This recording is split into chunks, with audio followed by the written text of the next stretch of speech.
Hello, everybody. Welcome back to the channel.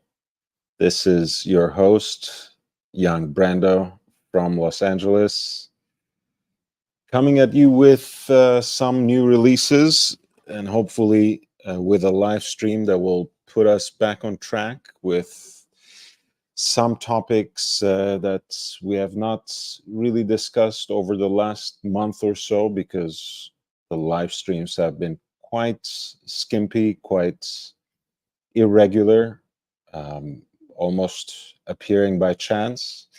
But hopefully, we'll get back to a regular schedule, and what we'll cover today will certainly help us.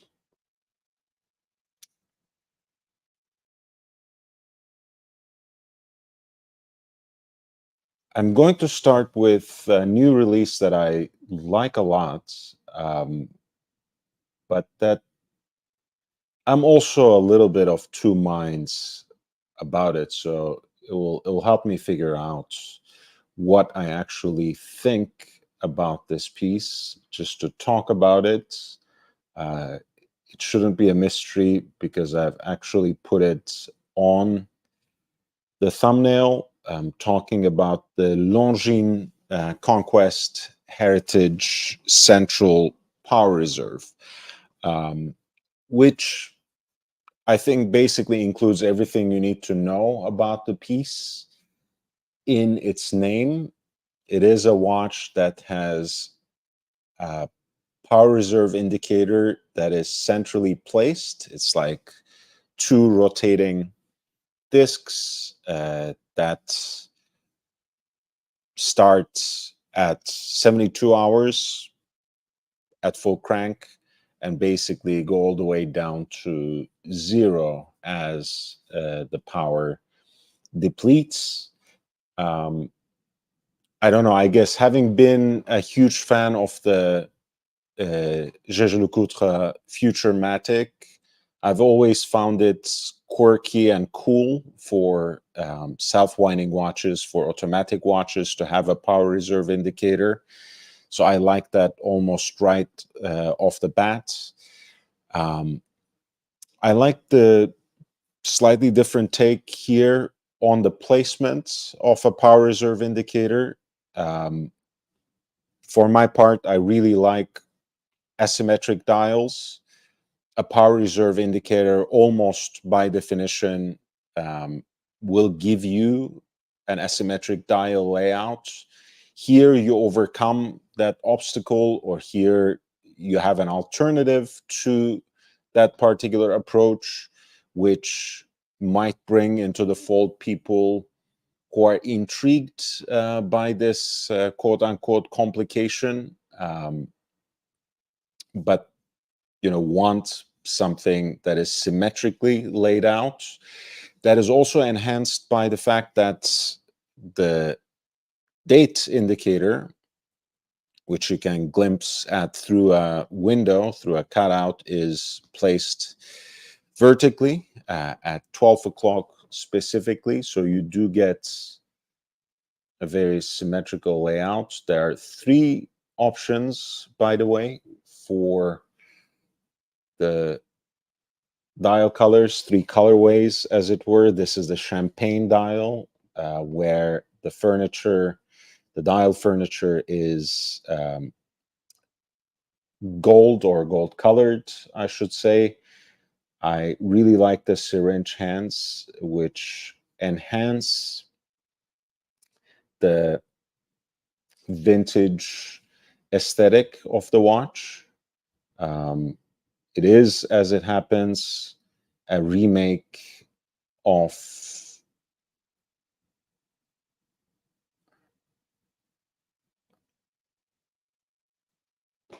a vintage piece, of a vintage original that, as you can see, had a much smaller power reserve, but the general aesthetic of the watch is quite faithfully produced. You have some elements, you might say, of Art Deco with this sort of solar imagery of the dial layout to begin with. Um, it is the reference 9028 from 1959. And Longines is basically celebrating the 70th anniversary of the Conquest collection, which includes a number of different watches, different kinds of complications in it. One thing that I really like about a lot of Longines pieces is not only the vintage inspiration, but also the vintage proportions as well. So when they do this kind of revival, when they are actually bringing back these kinds of people, these kinds of models that are heavily infused with a throwback quality, they also keep the proportions fairly restrained, even as they update them. Here, the case diameter is at 38 millimeters. The watch has a 50-meter water resistance, 50-meter of a depth rating, so a little more than splash proof, I'll say. And as I was just showing you, it comes with that champagne dial with golden or gold-colored dial fixtures. It comes on this anthracite dial, which has like pink gold dial furniture, and it also has a black dial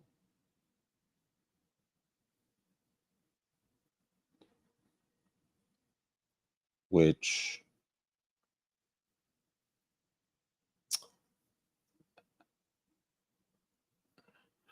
has the classic rhodium plated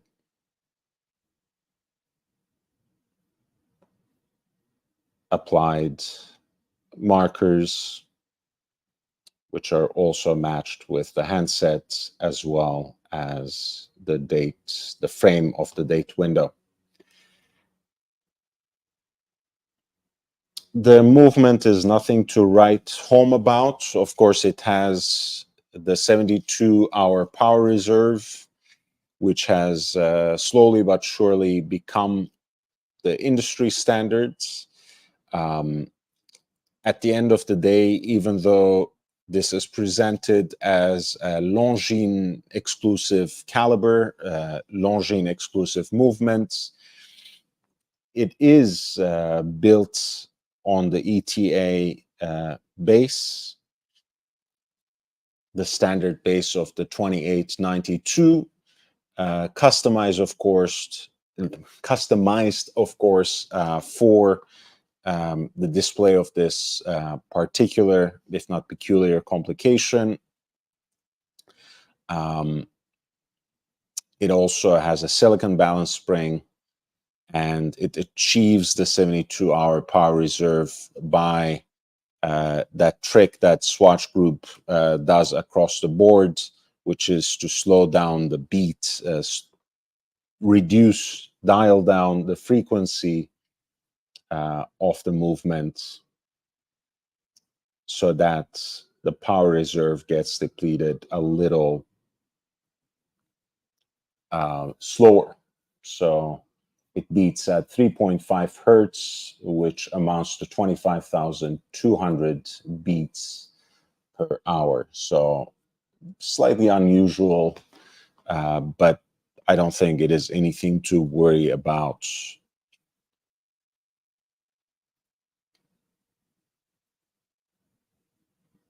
Now, the thing that does bug me just a little bit is for something that is so run of the mill, so humdrum otherwise, even though it is very aesthetically pleasing, as is the case with a lot of Longines recent releases. The price point is pretty high for what is essentially just a time and date watch, a 300 with a date display and a power reserve indicator.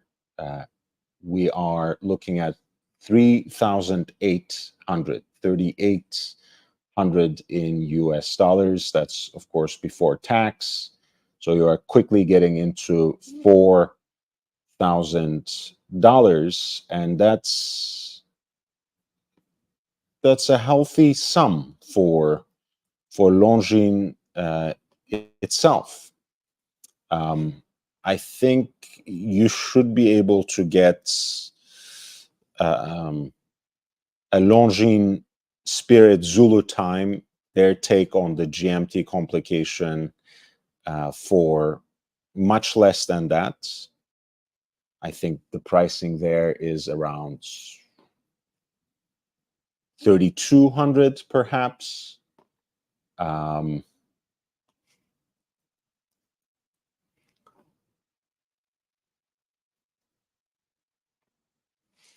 I think you can, in fact, get a chronograph around that price point, perhaps even a flyback, I want to say.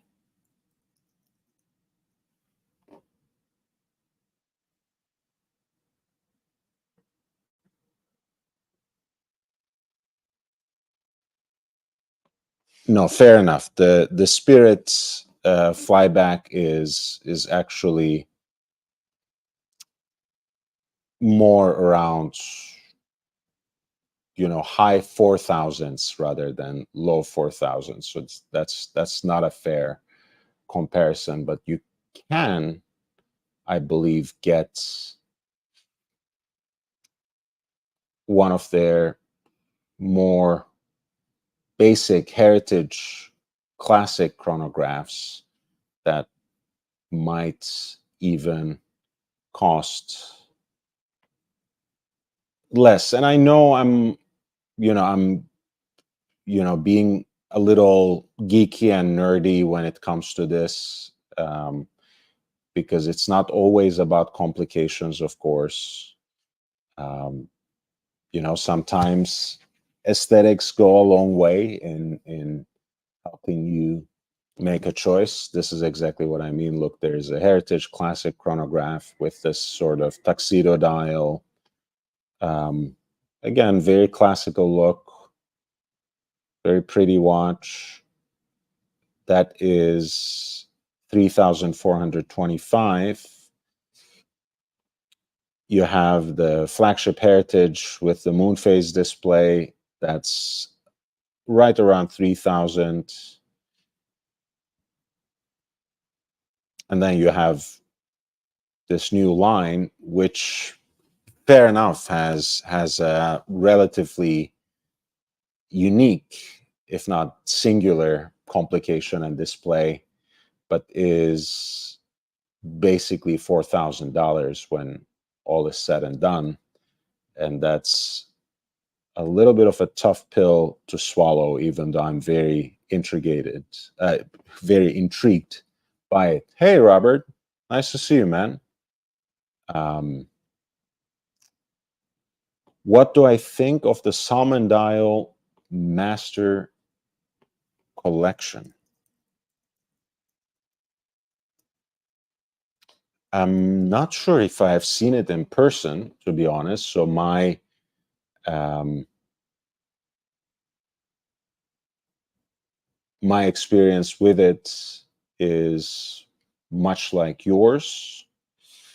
Um, I think, I've beat the drum on this channel for the entire last year. I mean, maybe even already in late 2022, I was only half jokingly saying that salmon is the new blue, um, in reference to every brand releasing at least one of their models with this particular dial color or some shade of pink.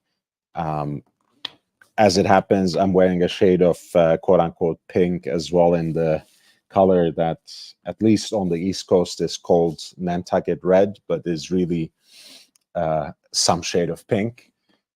So it is something I really like. I'm partially, well, I'm quite partial towards salmon dials, especially in connection or in combination with white metal, be it stainless steel, or if you're going for something more extravagant, maybe white gold or even platinum. I also like this particular collection that began its life with the anniversary collection and then grew. I think it was the 190th anniversary, I want to say, that grew, that started with that Longines Master Collection for the 190th anniversary and grew from there. Um, I have said this before, and many have echoed that the design cues seem to be borrowing from the styling of Naoya Hida pieces. But then again, that's kind of a transactional loop, that's sort of I guess, two-way street, let's say, because now Yahida, even though it is an independent brand from Japan, and even though they have some beautiful designs, those watches themselves are inspired by classic dress watches from the early 20th century, of which, of course, Longines produced many. Um, so, now Yehida is influenced by Longines, Patek, and many others, and ended up perhaps influencing the mothership itself. And imitation, as they say, is the best form of flattery. So I don't think it's a huge deal. Certainly, at the point of the end user, it really doesn't mean much. For me, these are great watches. Once again, I like the fact that they kept things relatively conservative, even as they certainly modernized the size for a dress watch. Um, the tastes are changing just a little bit. So a lot of people are returning to 36 millimeters or looking at 37 maybe as a modernized, as a more contemporary diameter for a dress watch. But I think 38.5 is fine for most wrist sizes. I have, uh, you know, quite a dainty wrist, smaller than average among American men, at least. Um, so I like wearing things just a little bit smaller, and I've always believed that dress watches should be on the smaller side, that they should be more restrained, that they should be more discreet. So 38.5 is great for most people. I find myself wishing that they were perhaps a little smaller even. But I really like this. I like the reho, so to speak, right? The fact that um, the minute track is laid out on that chapter ring, which adds some sort of dimensionality to the face of the watch. Kind of a two-tone salmon dial, as you can see, because the main part of the dial has like a vertically brushed finish, and then you have this kind of a guilloche concentric circles, like a radial finish for the subsidiary dial for the seconds as well.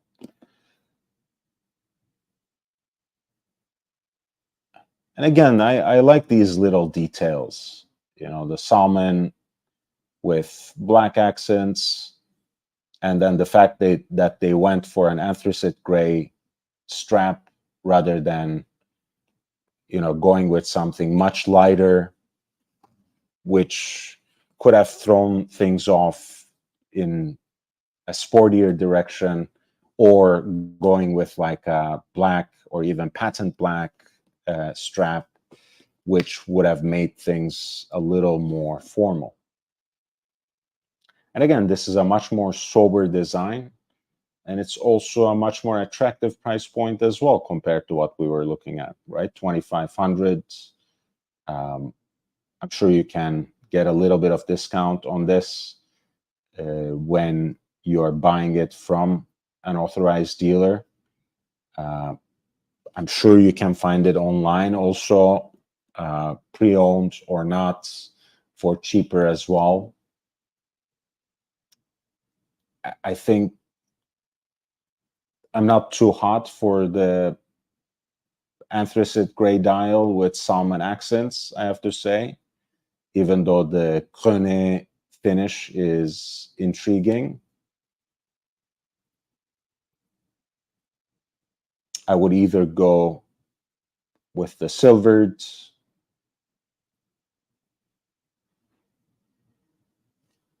but I still think the salmon is probably the most aesthetically pleasing to the eye. Hey, Yasha, how are you doing, man?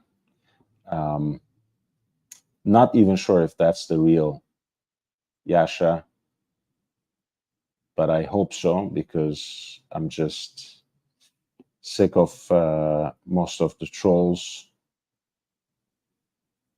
I'm guessing the fact that he has subscribers on the channel. It's hey, Gundog, nice to see you too, man. Yeah, I'm getting back to regular live streams again. I will do one tomorrow.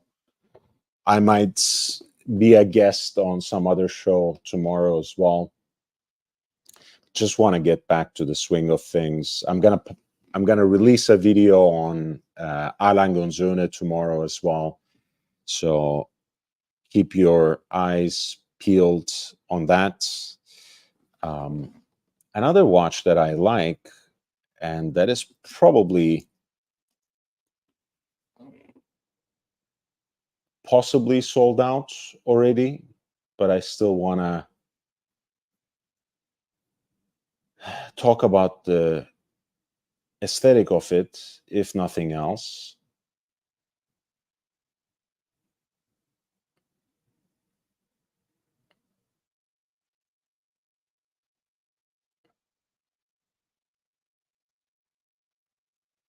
Because you guys know that I'm also a big fan here of the field watch genre, and increasingly I appreciate the aesthetics of some contemporary approaches, because as much as we have the Dirty Dozen, we have those classically designed military supplied field watches. That is a great genre of collectible vintage wristwatch.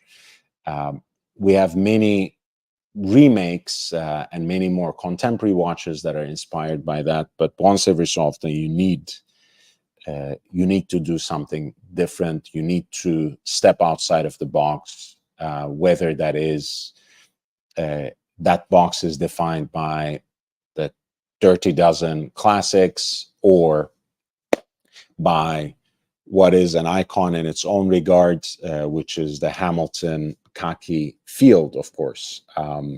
We talk about Unimatic a lot when it comes to this genre. We talked in the past about Merci instruments, the Parisian brands that has a whole line of watches. I think they started out with some quartz powered pieces, but more recently, most of the line has become furnished with mechanical movements, Celita movements, so pretty run of the mill, but very attractive price points. And Baltic is again one of those smaller brands, micro brands as they call them, that comes up. And as part of Time and Tide's 10th anniversary, Time and Tide is a website from Down and Under. From Down Under, I meant. They came out with a special release of their Hermétique, which is kind of their take on the field watch, with some measure of a depth rating of water resistance as well, hence the name, and hence the 150 meters of water resistance. Apparently the pre-orders opened and closed on the 26th, but I really like the look of this watch, so I still wanted to share. It has kind of that blacked out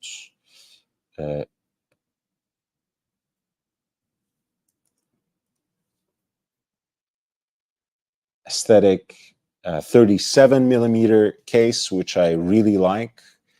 10.8 millimeters thick, which is including the crystal. Otherwise, it would be 8.3. So very conservatively sized and proportioned. 46 millimeter lug to lug. So it should be actually a nice presence on the wrist for most people.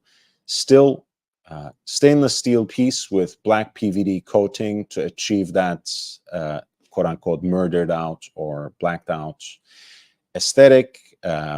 As mentioned, it has a depth rating of 15 Atmos, 150 meters of water resistance,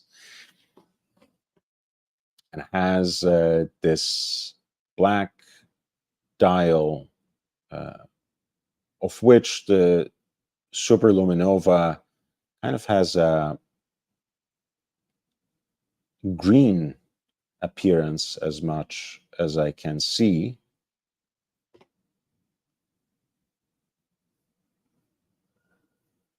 So it actually looks quite nice with both a black, kind of a khaki green, tropic style rubber strap as well.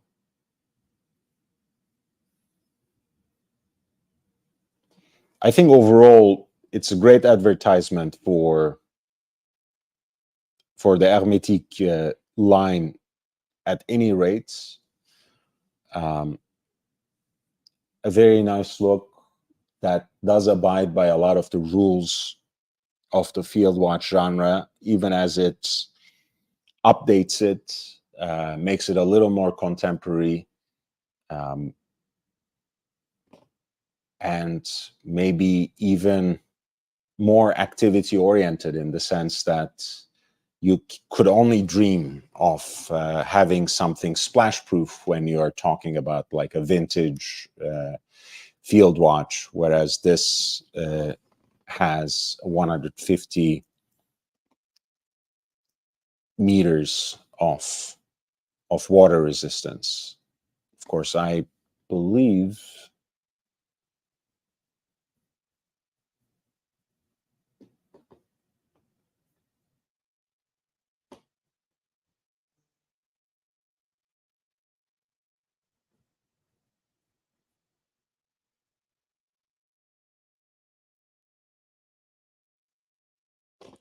the Hamilton khaki field should have 100 meters at any rate.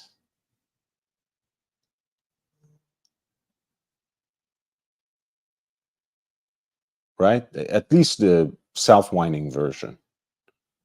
I don't know, maybe is it the case that the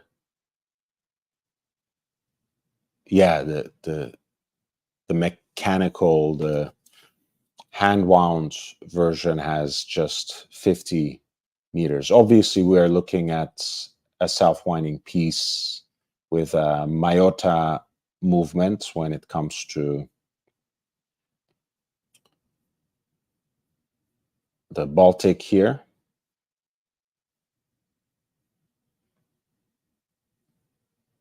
It also happens to have 42 hours of power reserve. And this particular piece was apparently priced at 800 US dollars, right around that price point. And I think that's only about $200 more than the standard models.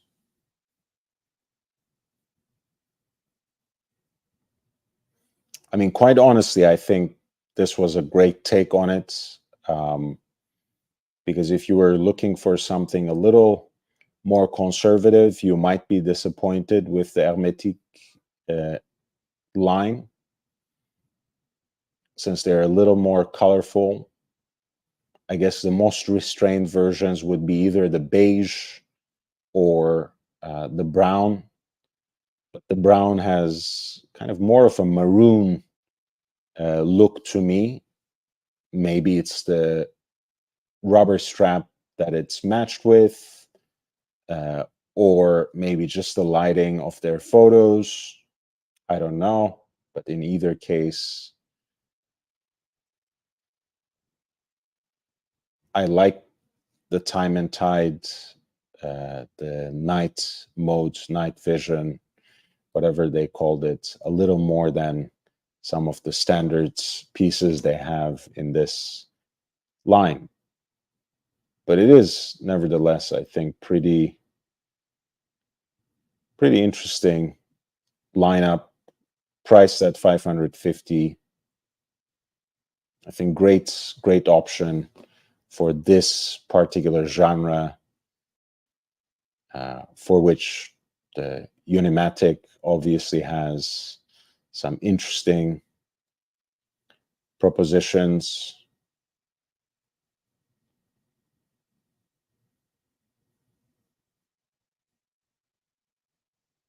Around that price point again, 400, 450. I've also mentioned the Merci LMM01, especially the National, which has this similar layout of Arabic numerals at the quarters, and that also is right at that price point, 590 millimeters, with a hand wound Celita movement, which makes it very slender and beautifully sized piece as well. You guys probably know that I have one of these LMM01s, the so-called Alessandro, or the Archie watch, that was created in collaboration with the Parisian vintage watch dealer, the Archie watch. So I'm very happy with that watch. I wear it matched with a leather strap, but perhaps this particular version would do just fine with that oversized black NATO strap, which is supplied with the watch.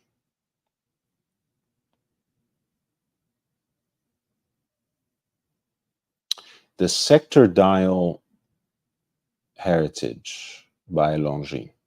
I'm not sure I know off the top of my mind which watch that was. Let's look back. I'm sure I can find it on the launching.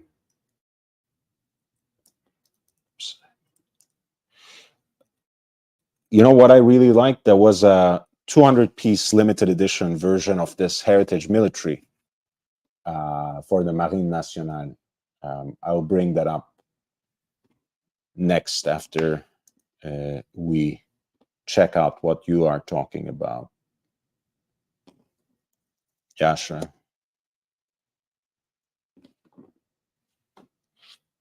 Mm, yeah, this is amazing.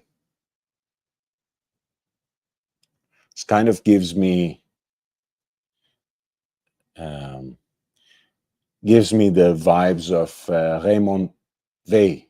Miesim that I have also extensively praised on this channel not too long ago.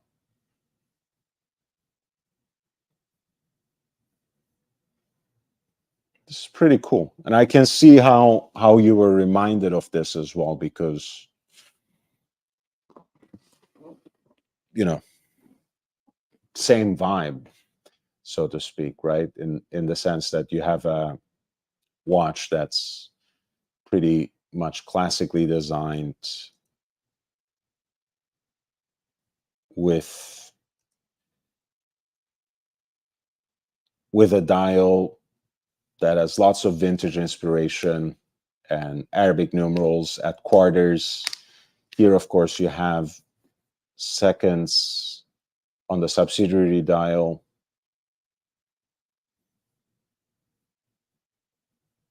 Kind of like the beads of rice style bracelet with straight end links as well. Quite cool.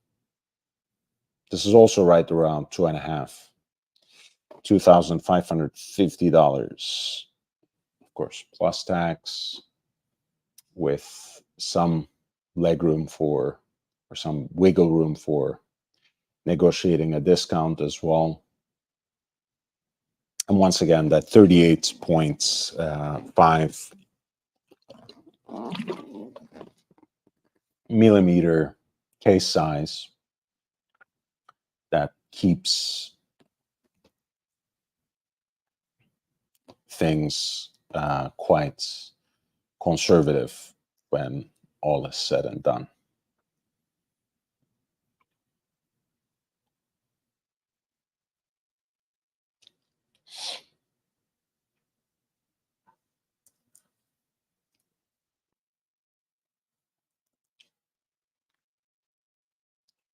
Let me actually put this link on Twitter as well.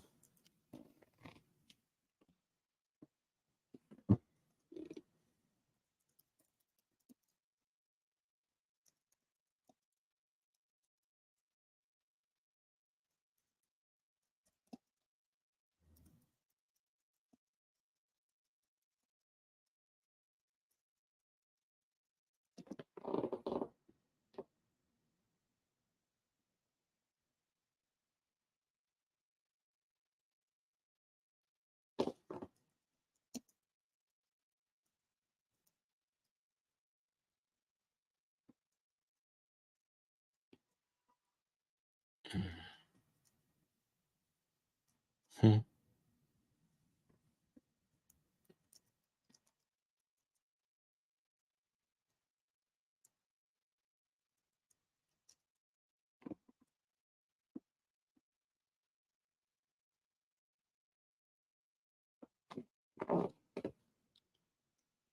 Yeah, yeah, sure. You know how it is. You know how it is. I've said many times that I've never bought anything at retail, from retail, by way of retail. I don't, it has to be something very, very special, and it has to be something um, that's still a good deal for me to choose an authorized dealer to buy anything whatsoever. But I always go to the secondary market anyways. And like Yasha said, a lot of these watches, if you just take your time, if you also don't mind being patient, can usually be found at 40% off, at 50% off on the secondary market. Sometimes completely unworn, by the way, sometimes just lightly worn for someone who perhaps didn't really hit it off with the piece, didn't really get what they wanted, what they expected from the piece. So it's great for everyone involved. And again, you know, the reason I insist on the direction that the watch market is taking and the way the market continues to dip and give out signs of a crash is to remind you also of how things have not only become available, but also available in the same way as it always was at the point of retail as well. It was literally something unseen in the pre-pandemic era, or at least something quite rare to buy watches at MSRP. It wasn't something you would do. You know, even for Rolex and Patek pieces, you could almost always negotiate some sort of discount. Um, Only the hottest of all hot pieces could be perhaps spared from that discussion. So again, if you have any sort of relationship with your authorized dealer, I think we are back at a point again where anything but a Rolex sports watch and you know, desirable Patek Philippe models, nothing is sacred. I mean, nothing is sacred, period, of course, but nothing should be spared from a conversation of a discount. What's the worst thing that can happen? They will laugh you off the store. Big deal. They have just lost a customer, right? That's it. Too bad. Too sad. We move on. That's it. There are so many. At this point, things are changed, and it is a buyer's market again, and it's gonna get worse and worse for most brands. I don't care if it's a brand boutique. I don't care if it's whatever policy they have, um, because I know from personal experience, and I know from what I know through other collectors, that rules are there to be broken. They always break these sorts of rules for special customers. So why not for you? You are special, right? They do want to keep you as a customer and collector. So they will do as you ask, or you will take your money elsewhere. It's very simple.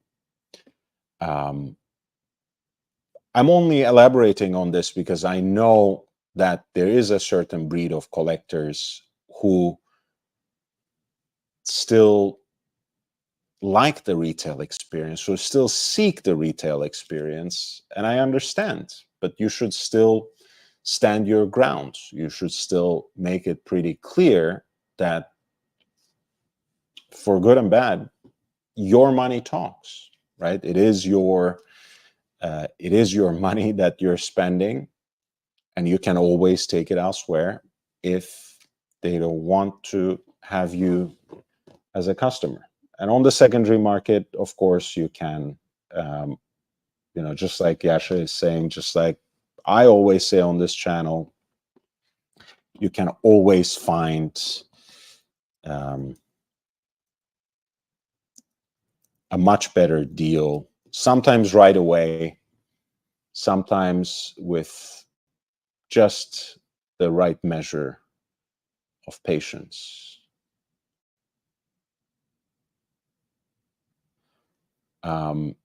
Nomos seemingly renewed their Orion Neomatic line.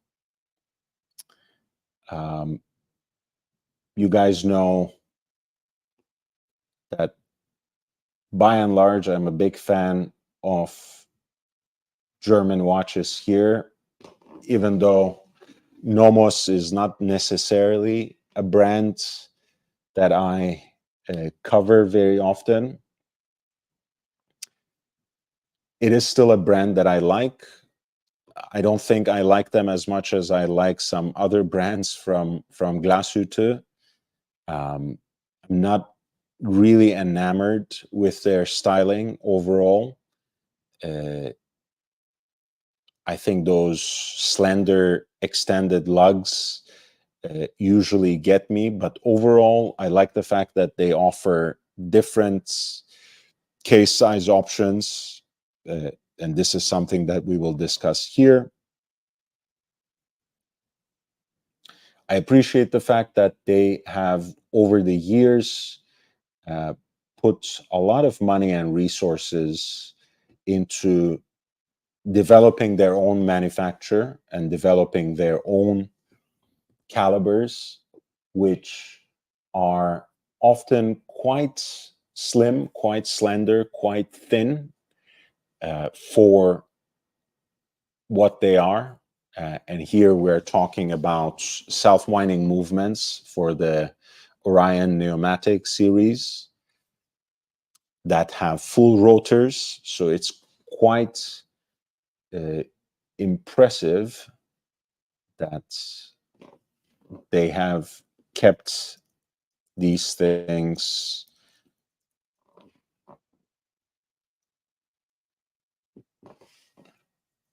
so muted, so slim, you might say. We have 3 different case sizes for these new black dials. 36.4 millimeters, which is only 8.5 millimeters thick. 38.5, which is 8.7 millimeters, and 41 millimeters, which is 9.4. These are all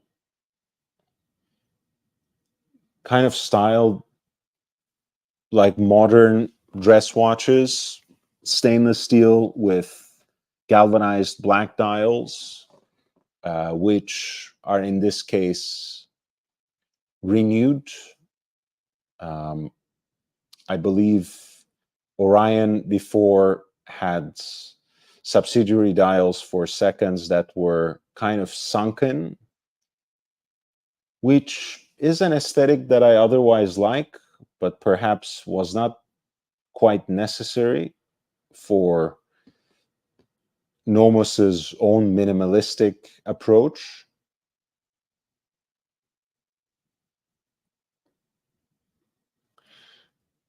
As you can see, these watches are quite slender.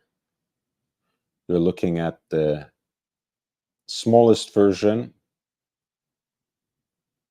which has a diameter that scales right over 36 millimeters, 8.5 millimeters thick.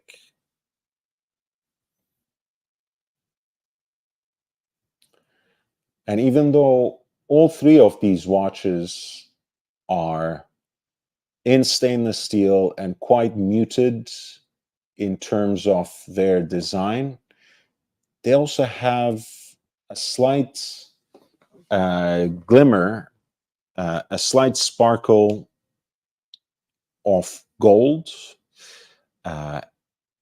For this reference 396 for the 36 millimeter version, that is in the way of applied baton style markers and the Neomatic script.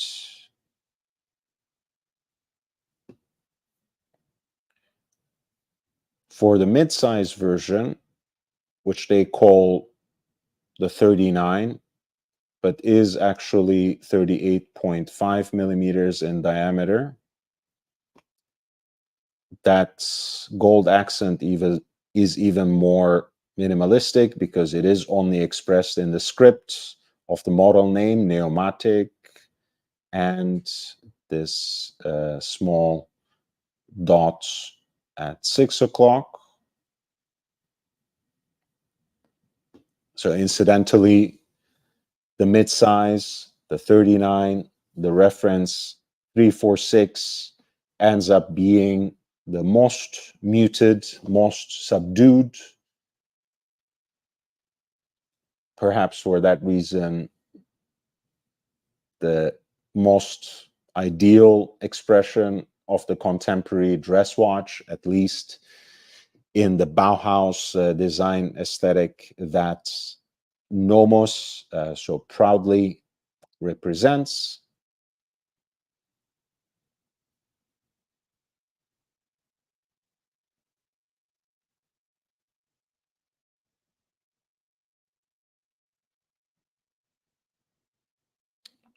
This, once again, is 38.5 millimeters in diameter and 8.7 millimeters in thickness. And then there's actually a larger example, a 41 millimeter piece,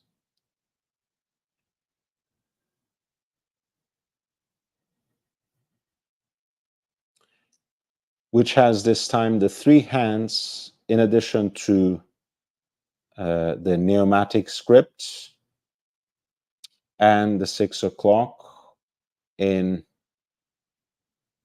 shades of gold. There is also a cutout, an opening at 3 o'clock for a date indicator, and that font is also in a golden hue.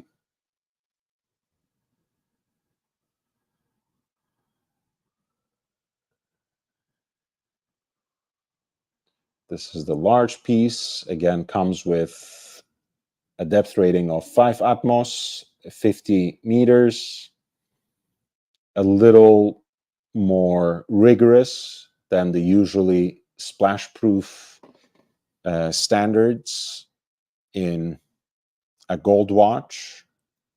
Sorry, in a dress watch, I meant to say.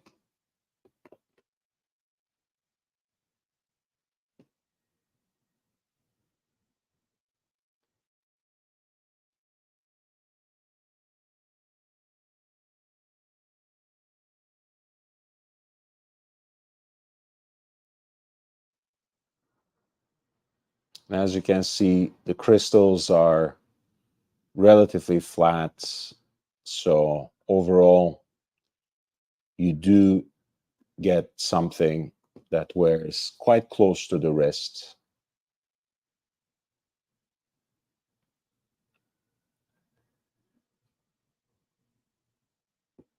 Which is, of course, always desirable for a dress watch. And again, here you're looking at something that is not quite cheap, right?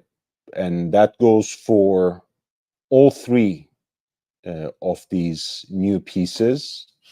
That has a lot to do with the fact that I don't usually talk much about Nomos. I've always thought that over the years, they have become perhaps too expensive for their own good. We were just talking about Longines, which is actually a brand that I prefer for that kind of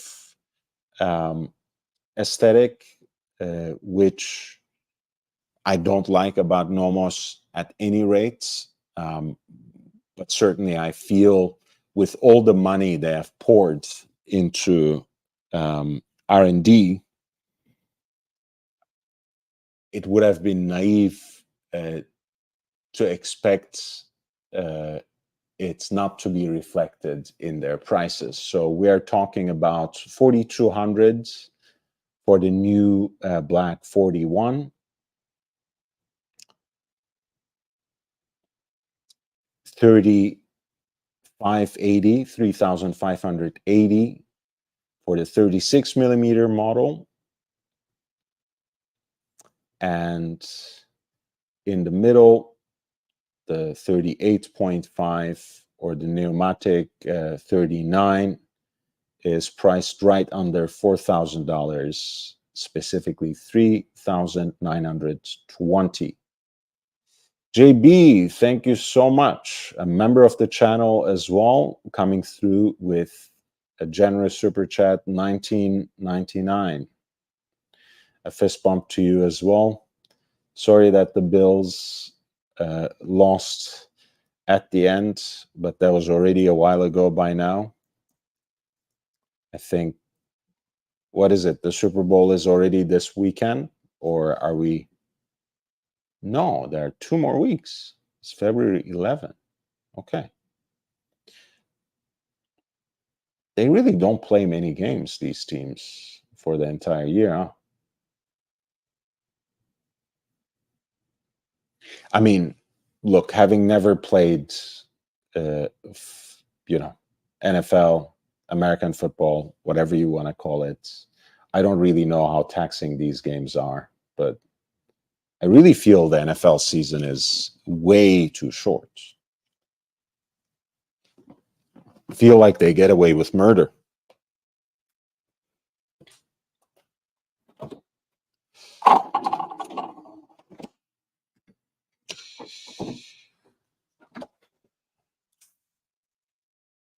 Okay, coming back to some of our other new releases.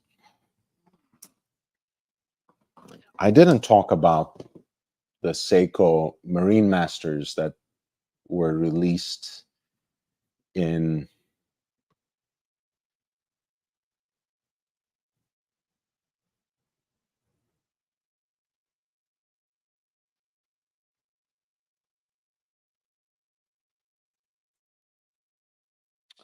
November, I think. But let's see. I have some other pieces that I want to talk about.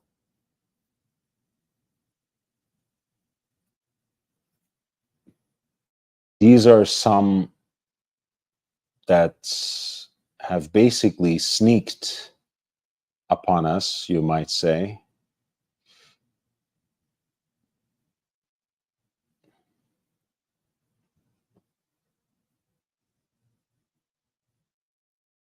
The new Jaeger-LeCoultre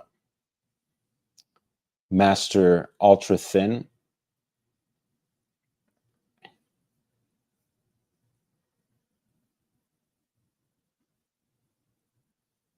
I like seeing these kinds of pieces because it's, in one way or another, it still tells you that a manufacturer like JLC is working on new movements, working on, small, seemingly negligible, but very important ways of improving what they already do best, which has been their trademark, ultra thin movements. The highlight of this particular release is the new caliber 938, which has an increased power reserve of 70 hours. Quite significant as an improvement considering how its predecessor had 43 hours of power reserve. And It's about 1 millimeter thinner, which brings down the height or thickness of this watch to right under 9 millimeters, 895 specifically.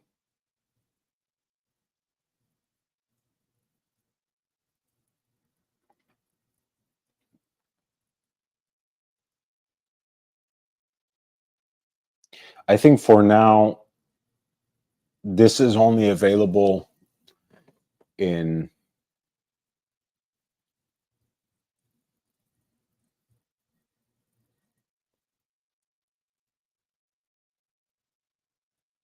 is it? Wait, let me see. I want to make sure this is the case.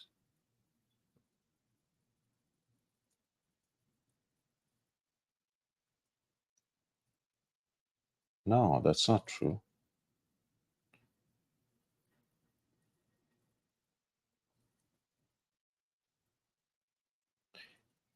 Of course, they're putting a highlight on this pink gold model. As you guys know, their 18 karat 5N pink gold is something they take a lot of pride in.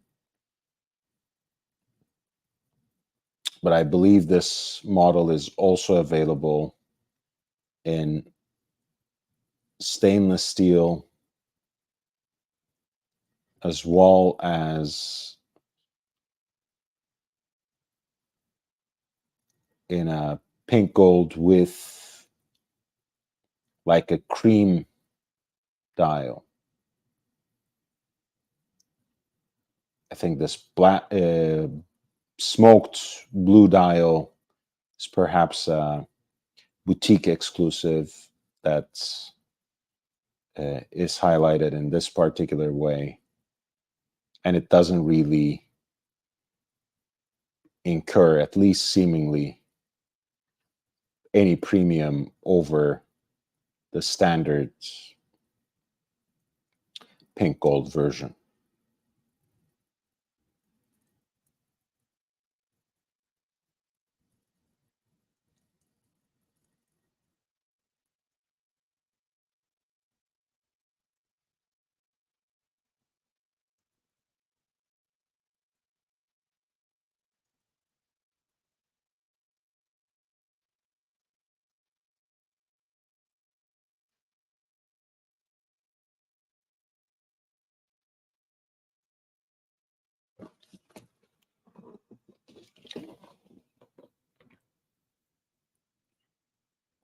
This particular piece retails, as you can see, at 21,200,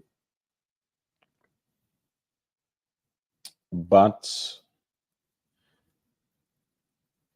there is, as you can see, a stainless steel version which has a much more restrained aesthetic, and incidentally still has seemingly the older movements, even though it's named as the same caliber 938. So that's something that one would need to double check. But I think ultimately what is introduced in this higher pay grade, so to speak, is going to ultimately make its way back down to the stainless steel version too. But probably for now, it's only offered in this boutique exclusive, which admittedly is a very handsome watch. And remember what I was talking about in terms of the power reserve indicators earlier when we started with the Longines central power reserve, the quote unquote traditional way of doing it has been with an asymmetric dial layout, which is here as balanced out as possible with an oversized subsidiary dial for seconds at 6 o'clock.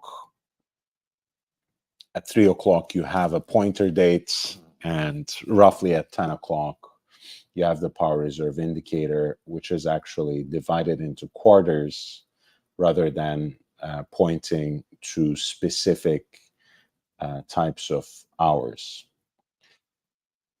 JB says 17 games in 18 weeks plus 2 or 3 to win it all.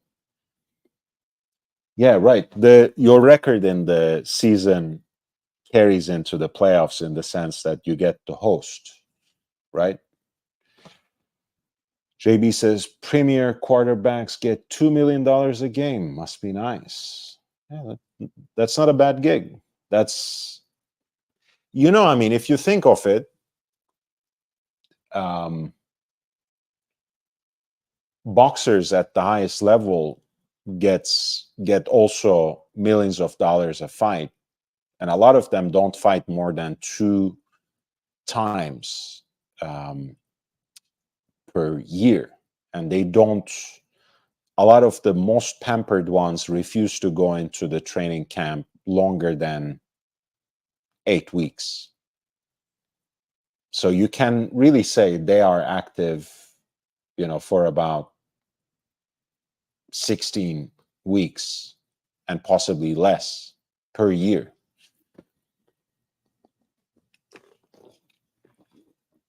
Which of course shows when you have professional, unprofessional fighters. Goonie, yes. I have just figured out, and I love the Rodney Dangerfield avatar there. Yes, we have just figured out in the process that it is so far only the boutique exclusive that has been updated with the new movement, even though the rest of the selection also features caliber 938 in the write-up. Only this one is thinner and has the 70-hour power reserve rather than 43. So I think you can pretty much count on the fact that ultimately, and possibly right after the Watches and Wonders, you might get stainless steel version of the new movement. But so far, it is only available in this particular combination, the new dial and the pink gold case. And it is a boutique exclusive. So we'll see. I'm pretty sure they will offer it in due time. But so far, it's only this watch. And I can't disagree with you. I do like a moon phase indicator. I used to be a purist. I used to go for time-only watches, no date indicators, nothing whatsoever. But once every so often, I appreciate these sorts of aesthetic flourishes, and I have come to the realization at the end of the day, perhaps on a more metaphysical level, the whole mechanical watch genre is based upon the idea of the whole device being obsolete, right? You are wearing a mechanism that has outlived its purpose, that has outlived its use. So what is more appropriate for a mechanical watch to have even more complications that have been themselves become obsolete, that have been eclipsed, if you allow me the pun. So for me, a romantic complication like a moon phase indicator is, for that reason, all the more compelling, because it's just not done anymore, right? And I think that's quite beautiful on a mechanical watch.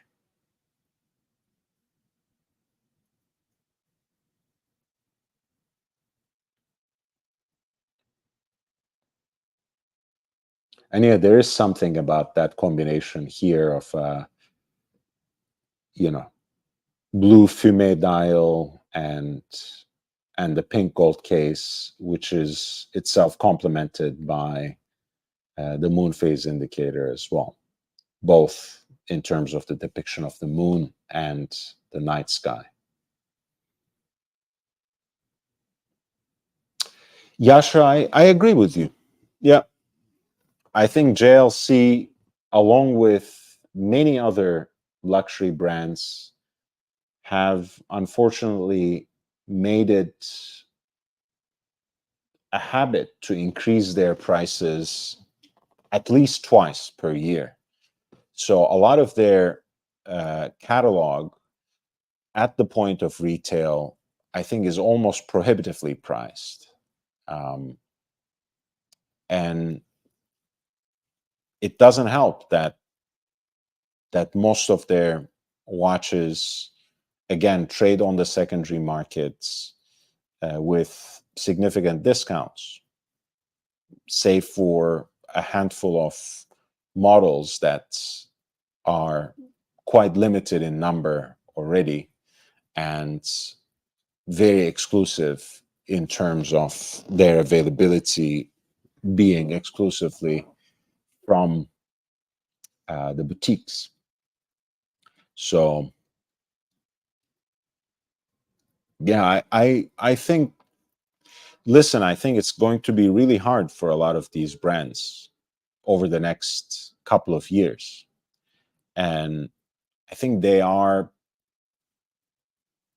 really driving a hard bargain, and in a way they are perhaps gambling on their own future as well, because it's smooth sailing when it comes to certain policies that they have adopted over the last few years, especially when they're owned by luxury groups who are subsidizing them in so many ways, hoping that they will catch a certain spark.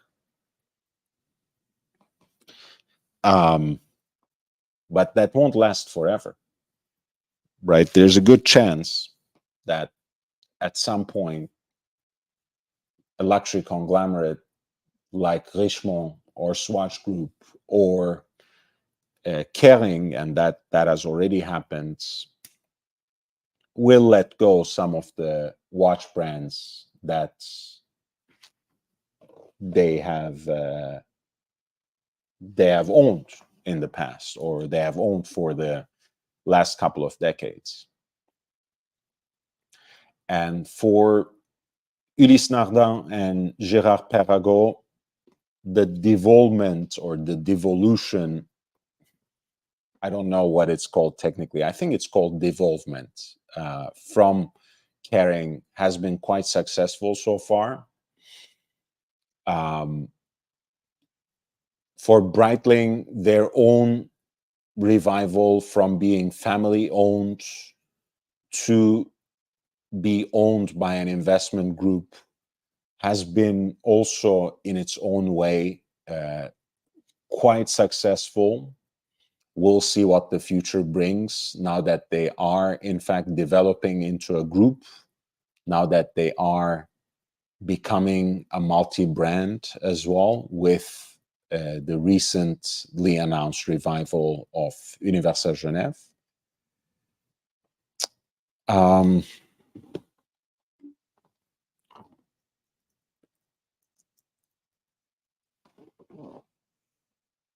yeah, essentially, as I was saying, I mean, they have to.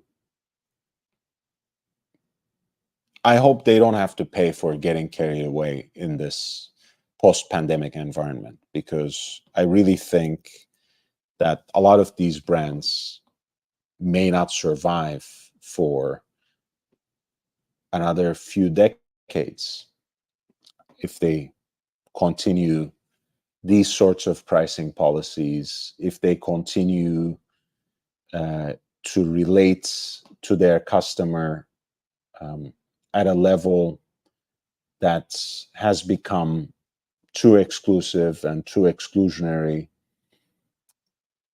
To be fair, I've never gotten that uh, sort of treatment from Jaeger LeCoultre. I think they're extremely careful in embodying and communicating that message of being accessible at a different level, being more inclusive, uh, being uh, kind of more open than even a lot of their own uh, sibling slash sister brands. But that being said, like Yasha is saying, their pricing policies don't really help communicating that same message of accessibility.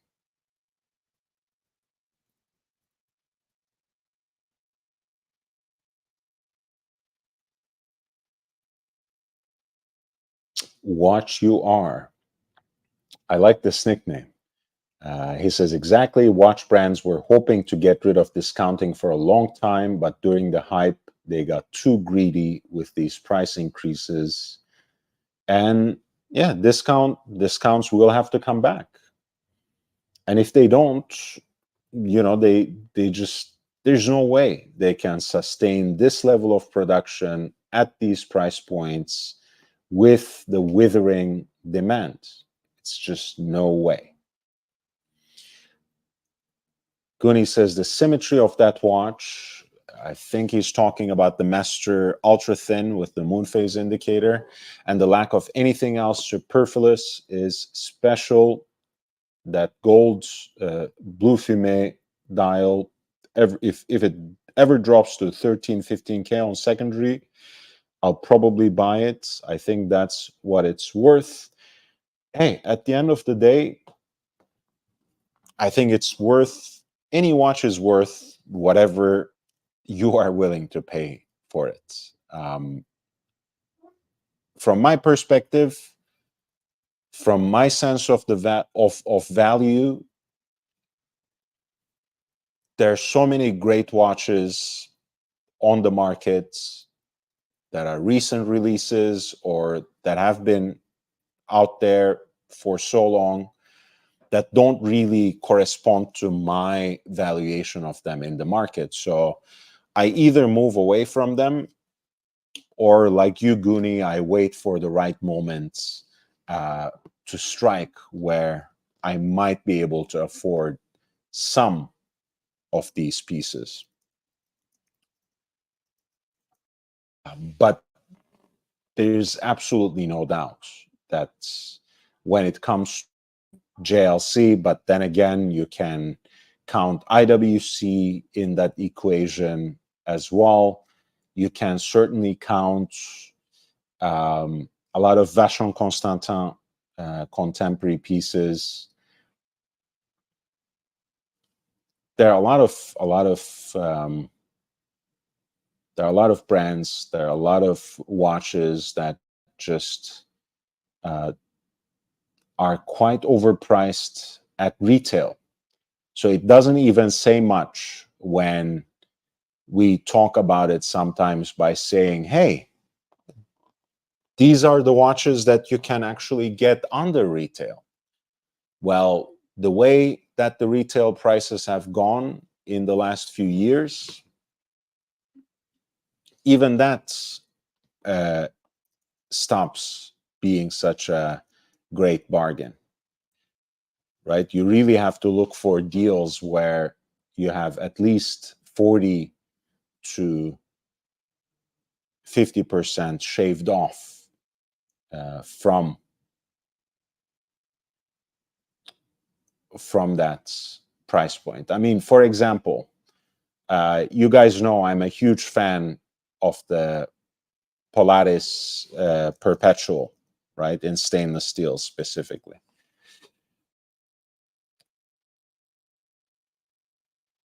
That watch, I think, when it was first released, that was Watches and Wonders 2024, sorry, 2022, I think, was the release.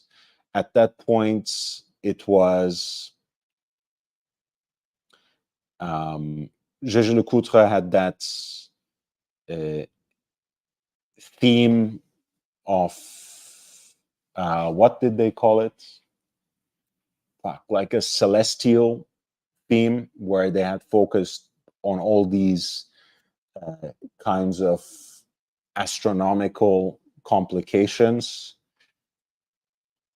And the perpetual calendar version of their classic dive watch design was part of that whole campaign. And I've loved this piece ever since it was first released, especially in stainless steel. I think it was a really compelling proposition, and it was released, I believe, under $30,000. Maybe it was like 29 and a half, something like that. In less than 2 years, it's now 36,100. And sure enough, on the secondary markets, it's already under 25,000. As you can see, it's as new as a full set from last year. But it doesn't count much, right? Because it looks like it's basically, 30% off, 35% off, seemingly. But then again, the watch was released, when it was released, it was $29,000, say $30,000. So it's actually 20% off. And if it were under 20,000, I would seriously consider it, because I think it is kind of a unique proposition within the genre, right? You get a true blue dive watch that also has one of the most impressive executions of the perpetual calendar complication, one of the inheritors of the Kurt Klaus module, along with IWC. You get the stainless steel bracelets, you get the rubber bands as an option. I think it's a very compelling proposition, but I would never buy it at the current list price. I think even at the time of the release, where it was like 29 and a half, it was already quite expensive. I would never pay more than $19,000-$20,000 for a watch like this. So I certainly understand what you mean, Goonie, when you say that our valuation doesn't really correspond to the retail prices, and even sometimes to the prices where these pieces trade on the secondary market. Yasha agrees with me, saying, yep, these groups will dump any brand as soon as shite hits the fan. Honestly, I hope not, but then again, the more rational voices in my head tell me that this is exactly what is going to happen. Goonie adds also, there's no incentive to buy JLC at retail. I would add so many other brands into this equation. IWC, Breitling, Longines, Omega, you name it. Any brands that's not called Rolex or Patek. Yeah. I was gonna say AP, but even then, it's if it's not a Royal Oak, you can get it for cheaper on the secondary market. So why bother? Like why get put through the ringer?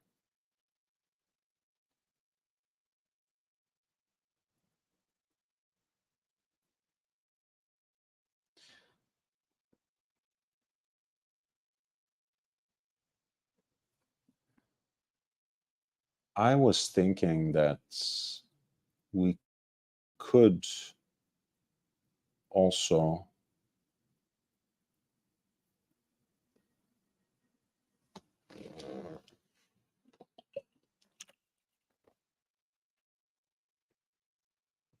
take a look at either the LVMH Watch Week or go into some of the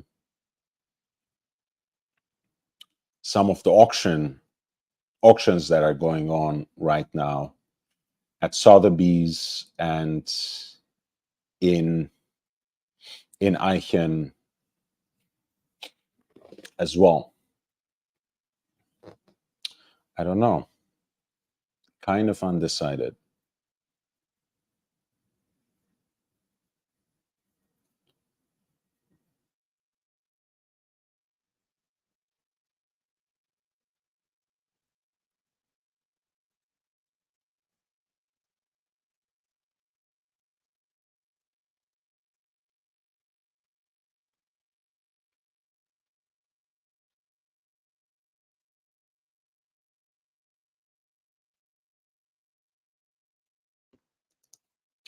Let me see.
Okay.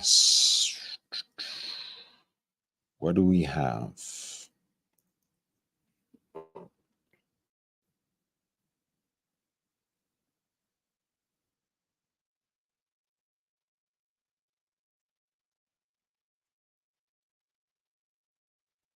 This is the most amazing release, if you ask me. You guys know, probably, if you have been watching this channel for a while, um, you guys know that more than a year ago now, I did a collaboration with Watch Nicholas where we were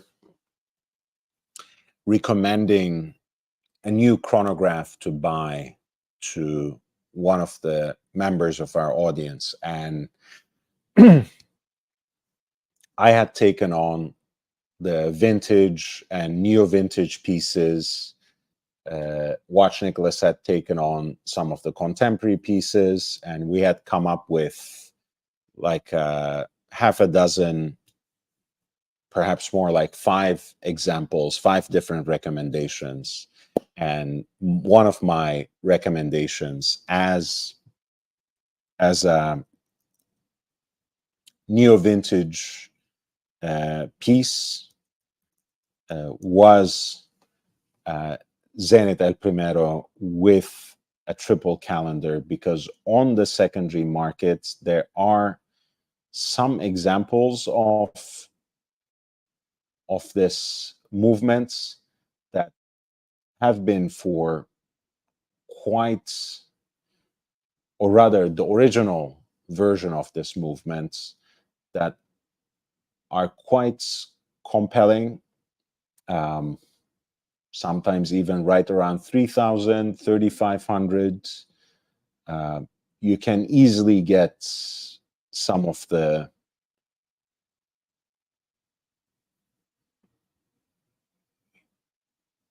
some great examples of this for less than $5,000 easy, but certainly more around 3,000, 3,500 range. Like, if you take a look, for example, here,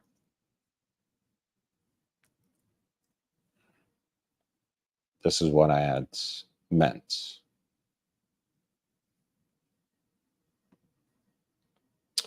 Right? Of course, this is the older movement that uses the Zenit El Primero 400 base with the additional module for the triple calendar, as well as an indicator for the moon phase, which is placed here at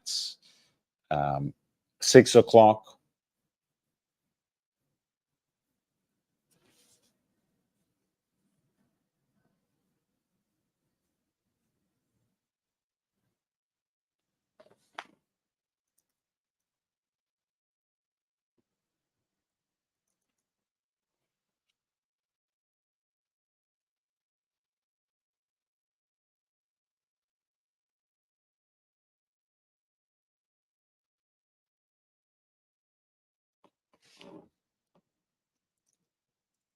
And this is basically the caliber 410,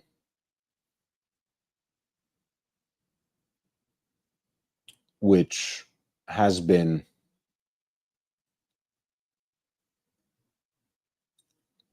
somehow marketed as the most complicated version of the original El Primero,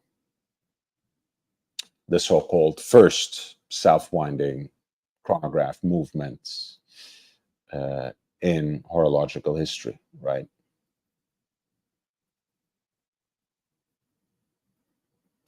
So now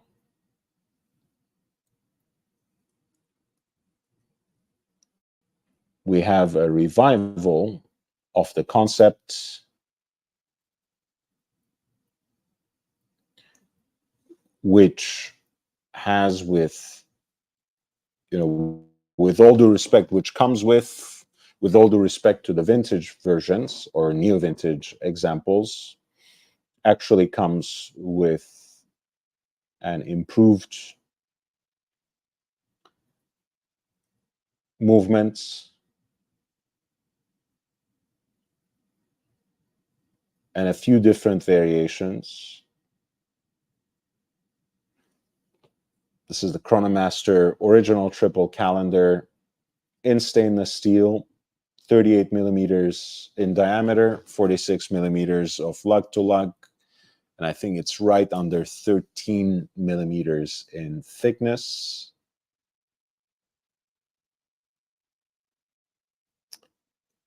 They have gone with a classic panda look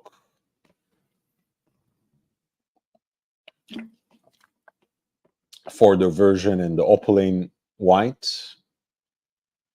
contrasting that backdrop with black chronograph registers and a black seconds track.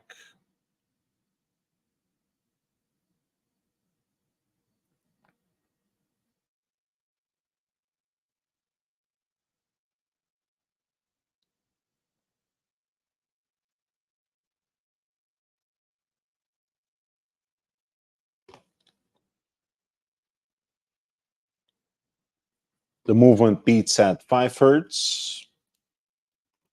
That's carrying on that high beat concept, or the high beat feature, which was also pretty distinctive about El Primero, in addition to belonging to that first generation of automatic chronograph movements.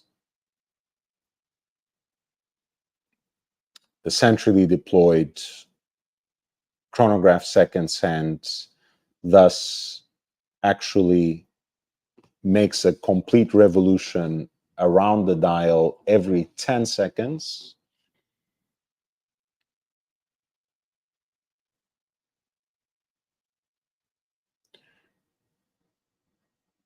And the pricing is not completely out of proportion, to be honest. Again, keeping in mind the relative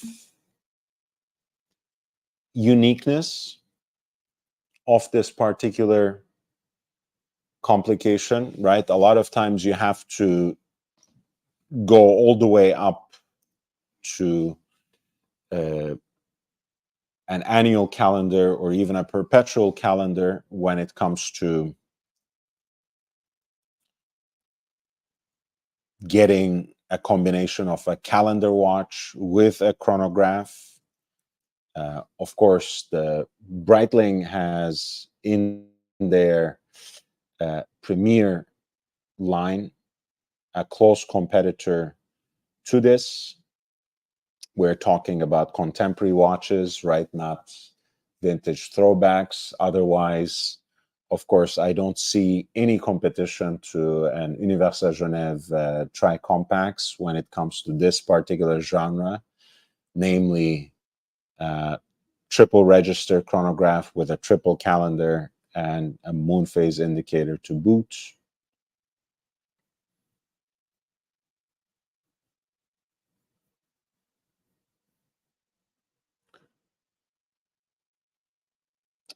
But this particular piece is priced much like its competitor, the Breitling Premier B25 Datora. So with the bracelets, it's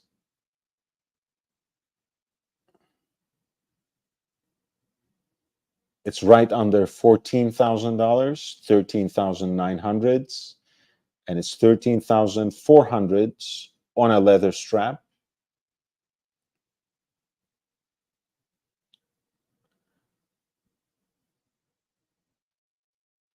And the Breitling Premier is presented on a leather strap and priced at 14,000 US dollars.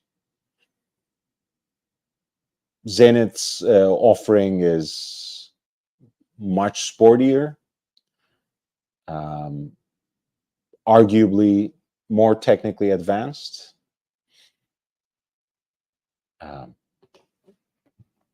Arguably also more practical, because you can get it basically at the same price point with the bracelets, which is an additional option, right? Even if you prefer to wear it on a leather strap. Here are the 3 dial configurations. Apparently, the green dial is exclusive to the Zenith website and their boutiques, whereas the Panda as well as the gray will be offered more widely, more broadly. And this is the prototype Chronomaster on which it was based, or by which it was inspired.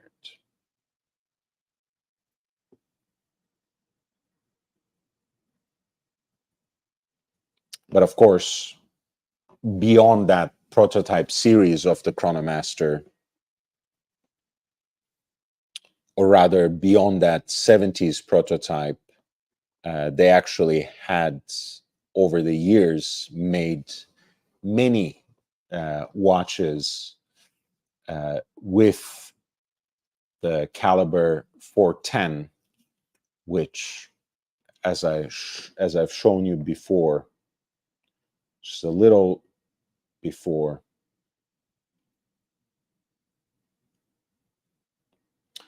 featured also the same combination of a triple calendar with a 3-register chronograph.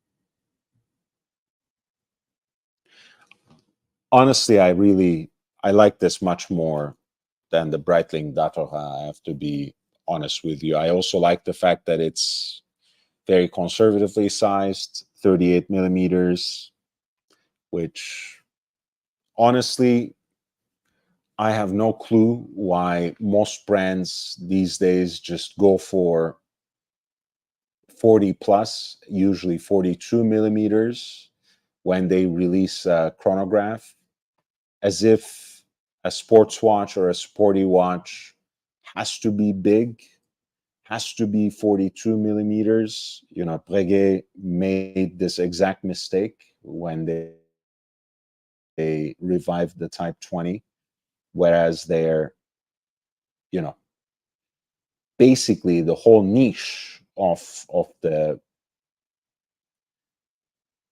Breguet Type 20 necessarily relied on the fact that they were conservatively sized, that they were a little more compact, a little more classically inspired than your average piece. Whereas this um, this new release basically betrayed their own advantage, betrayed their own principles. I'm glad Zenit stuck to a more conservative sizing, even as they introduced a more complicated movement, right? Because oftentimes a lot of brands use the complication as an excuse to present it in a bigger watch, you know, that's larger in diameter, much thicker in height.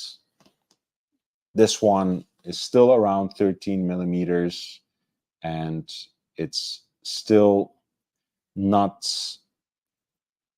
much thicker, right around 13 millimeters.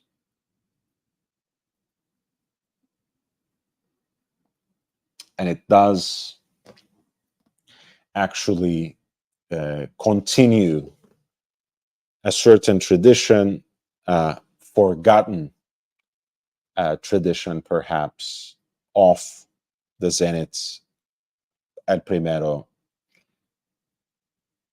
in combining calendar complications with their signature high beat chronograph.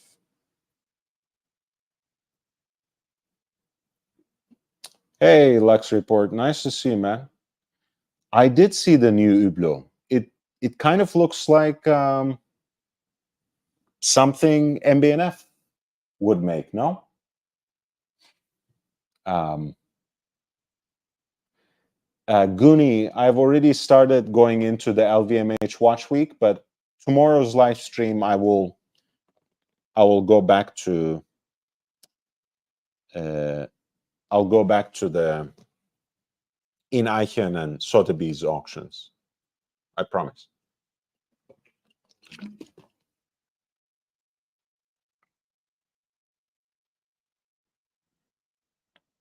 Yasha says, I remember the Datora Breitling movement is not really theirs. You're right. I think the chronograph base is theirs, perhaps, and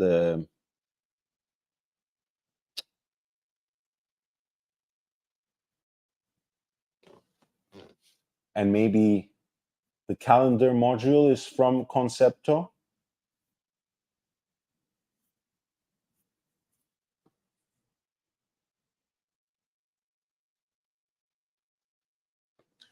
Or maybe, no, you're right. You're right. Actually, it's basically a module built on the architecture of Valjoux 7750 by Concepto. Yeah, fair enough. Again, they love coming up sometimes with these roundabout narratives concerning the origin of their movements um, that are actually much more humble and usually outsourced at one level or another. IWC does this at the worst level. Breitling sometimes does it as well. I don't think there's a problem with it. Obviously, part of Zenith's charm is, well, much of Zenith's charm is the El Primero movement. That is probably the biggest mark, the most significant heritage that they have bestowed upon horological history. So for them, it would be quite outrageous, if not altogether impossible, to work on anything else other than the El Primero movement when they are introducing a chronograph. On the other hand, you might say the same thing, right? Isn't Breitling one of the most pioneering brands when it comes to wristwatch chronographs in the entire world? I have to say yes. So they are in a way betraying their own principles when they end up using relatively generic and most certainly outsourced movements for some of their most exciting models. So it does matter, right? In-house is not be all and all, but when you see that for a legacy brand, um, it's always disappointing that they take certain shortcuts. So it does, I think, take away from the charm of the release, from the uniqueness of the piece. And a lot of times also it leaves the price points to be perhaps more out of proportion with what the watch actually offers. But ultimately, I think this Chronomaster original triple calendar is very interesting. It's not one of a kind, but it's still a unique enough proposition at that price point. Sporty, combines the classic El Primero high beat chronograph with a triple calendar complication that also features a moon phase indicator. And it does that right under 14,000 on a bracelet, which again, with the way retail prices have become, might look reasonable. But if it does overshoot, if it does go well over your own valuation of the watch, I think it will be wise to sit on your hands, be a little patient. I'm sure that some examples of these would already be listing at substantial discounts after, after Watches and Wonders already, when the heat of these particular sets of releases from the LVMH Watch Week will already be taken over twice or three times by brands that are more in vogue. But at this point, independent of the price point, I really do like these pieces. I was just marveling still at the Polaris Perpetual Calendar, which combines the desirable stainless steel dive watch genre with a very nice perpetual calendar module. In this case, you have again a kind of romantic proposition where you have a classic high beat chronograph with a triple calendar and a moon phase indicator thrown in, which again makes it very interesting. And the price point, even at the MSRP, is not entirely obnoxious or prohibitive, even though not cheap by any means.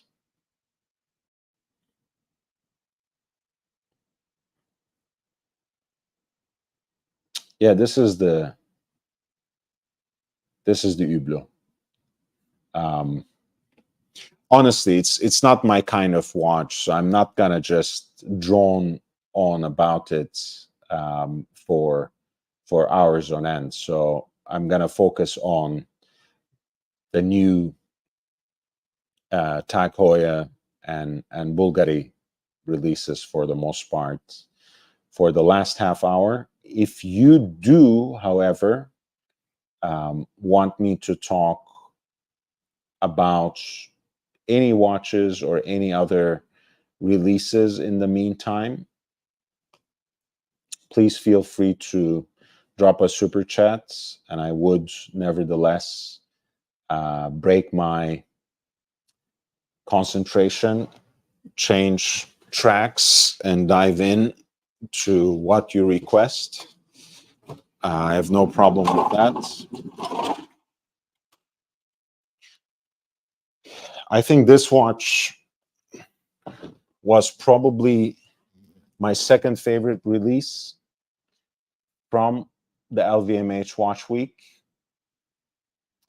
Tag Heuer Carrera, that is very closely inspired by a classic Dato variant,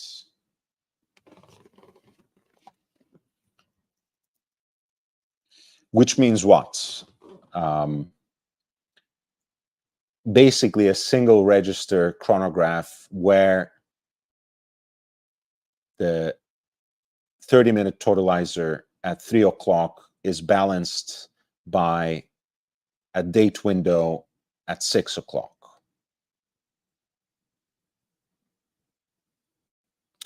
And this is not the first time that Tag Heuer dabbled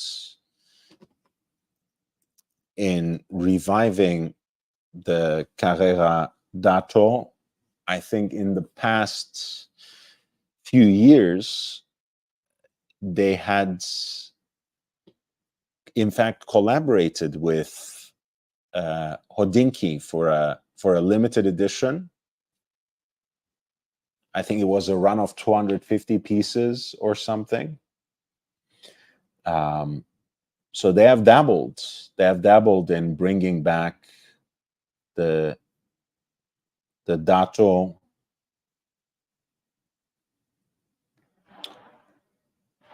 This particular one uses their new glass box construction, which both renews, re-energizes the Carrera design, even as it continues to pay tribute to its vintage origins, its origins in the classical, perhaps golden era of chronographs. I know green is the hype color of the season. It has been the new blue even before salmon became the new blue. But this is actually a very interesting take on it.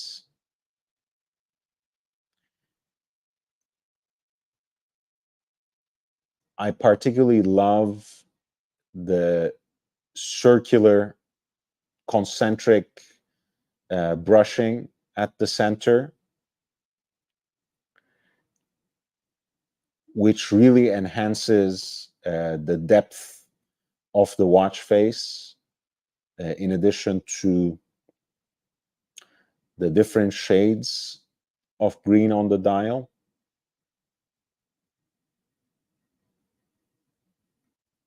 The 30 minutes dial itself is on a subtly sunken register that is further differentiated with those radial decorations, kind of a groove, like a vinyl groove type of finish at the center.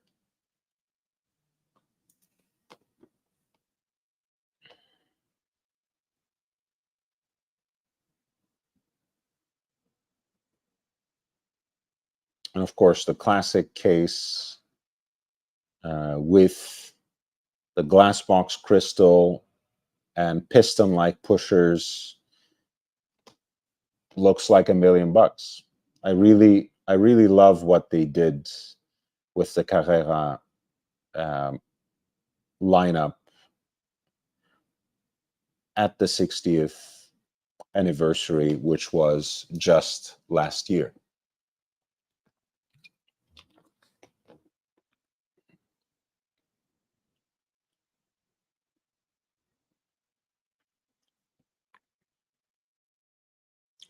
$39 millimeters in diameter, under 14 millimeters in thickness, including the glass box crystal, I think 13.86 in stainless steel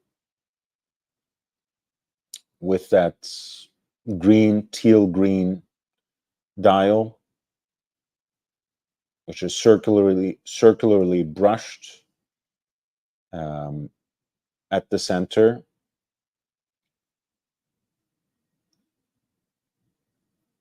The flange, the inner flange,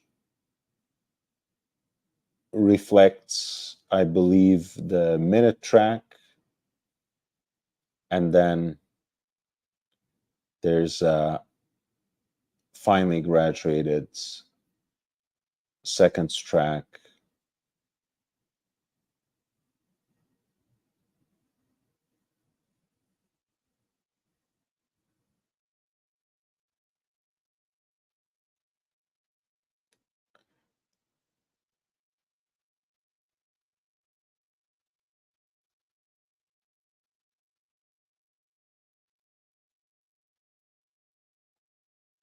That takes advantage of that glass box display. This is, by the way, a color scheme that they also used with the new tourbillon chronograph as well. So a wise decision, I would say, because it is really striking. But the chronograph dato is my actual favorite.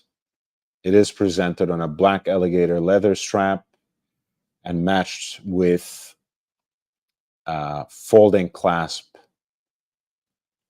in matching material.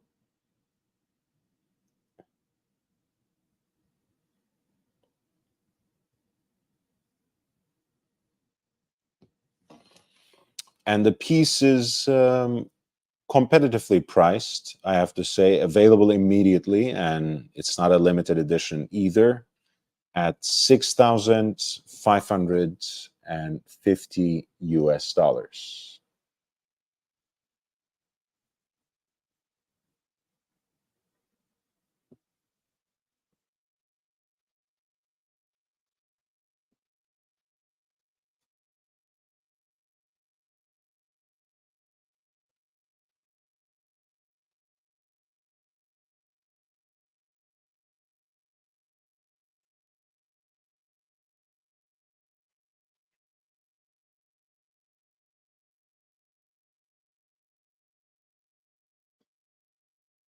I like this a lot. I like this a lot. Honestly, again, given the choice, I always prefer something that is a little more sober, a dial layout that's a little more balanced. I really love two register chronographs for that reason, um, especially when it's something vintage or vintage inspired. But then again, I do appreciate that they are bringing different flavors, different iterations of the Carrera back into the lineup. And they had done this as a limited edition with Hodinkee, but I think it really belongs to that entire heritage. And it's an interesting take that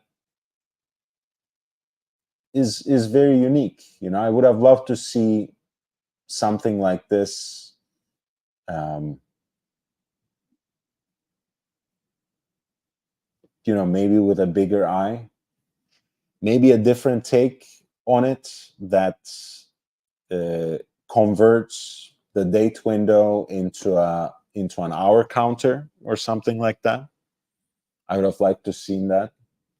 I would have liked to see something different. Uh, but then again, I made this argument when I was talking about the musical chairs in the LVMH watch division that brought Frédéric Arnault to the president position, the CEO of LVMH watches. I think it was the tried and true heritage approach, which is always the winning ticket um, in a market downturn, right? The more adventurous uh, approaches, the more risky ventures, the more horologically innovative releases are usually not rewarded when uh, the market is basically crashing. So it's no surprise that Tag Heuer is sticking to the tried and true heritage releases with just a little bit of a different flavor, just a little bit of a different take rather than trying to reinvent the wheel. Why should they? It's don't fix something that's not broken, huh?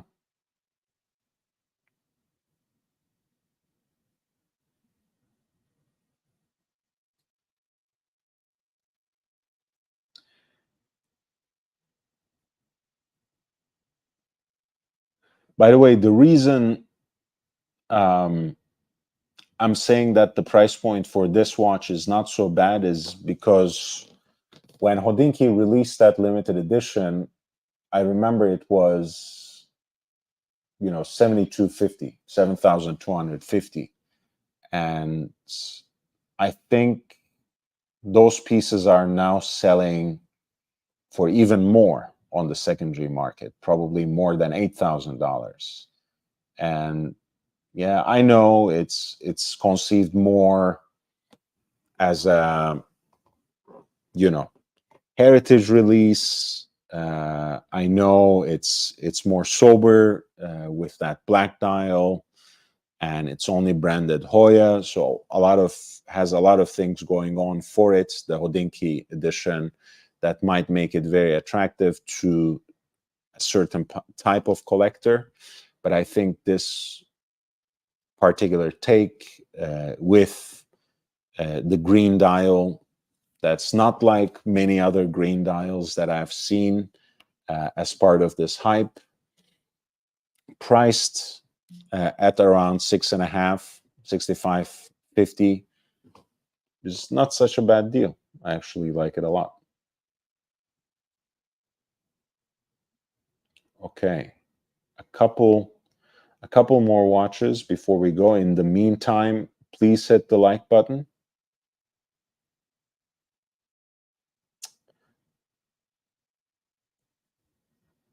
The Bulgari watch is back.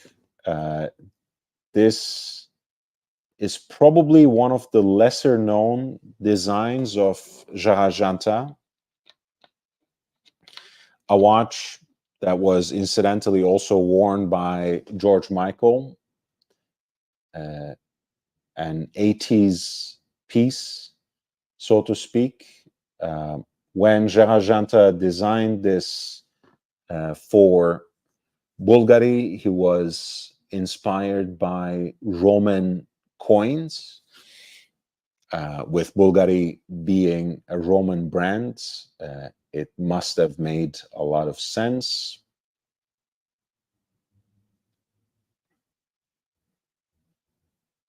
And again, it makes a lot of sense to present this watch and reintroduce it in yellow gold,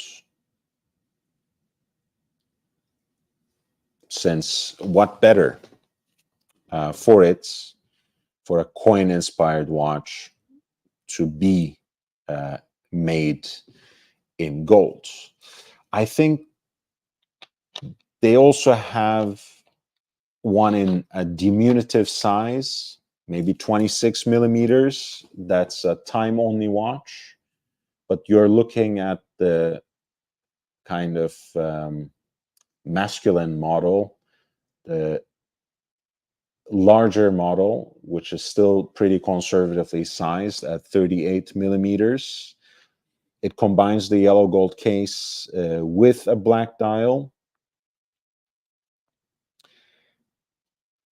Yellow gold dial fixtures that include the slightly enlarged Roman numerals at 12 and 6,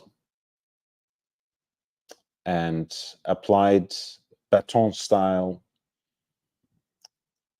index markers for the hours, sweep center seconds, and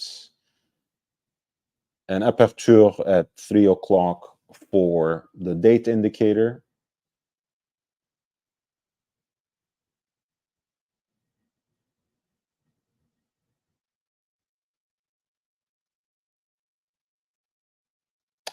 The piece is presented on a tan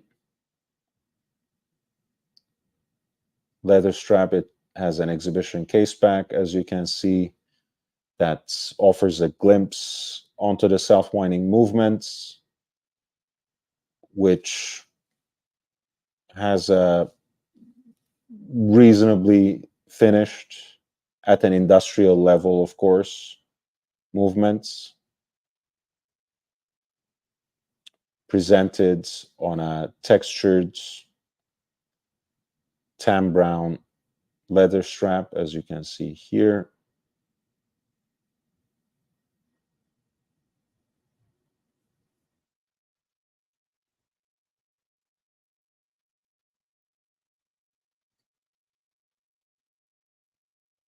I think there's also an option for a black strap as well.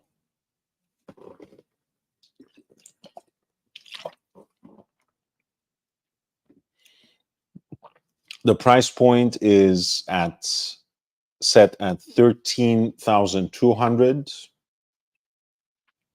which, considering that it's a gold Bulgari watch, is not as outrageous as what I expected, but still a huge chunk of money. So Be that as it may, again, it's an interesting return of one of the lesser known Jarajanta designs to the Bulgari lineup. Speaking of Bulgari, I think they introduced what was previously only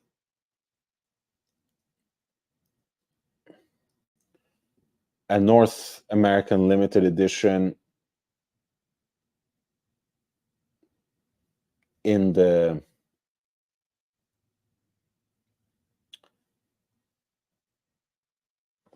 what is it?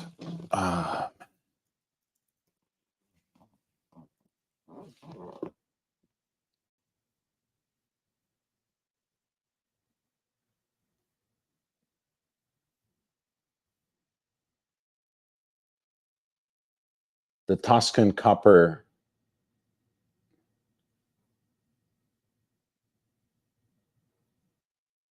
dial in combination with the white metal with the stainless steel. I think that's now part of the full line. Don't take my word on it.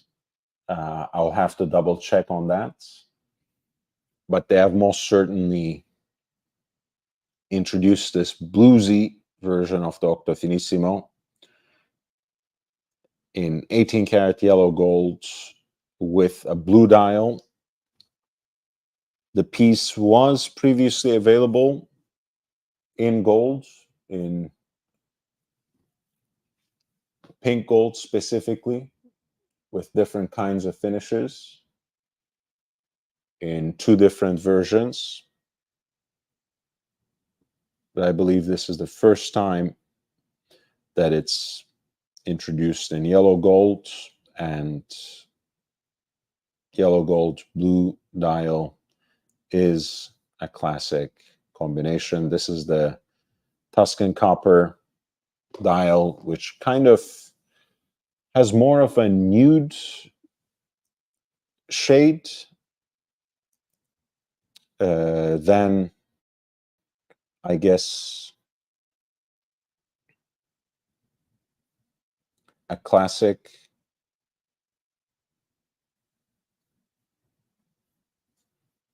salmon shade. And yes, it is in fact now released onto the wider world, whereas it was a North America exclusive before.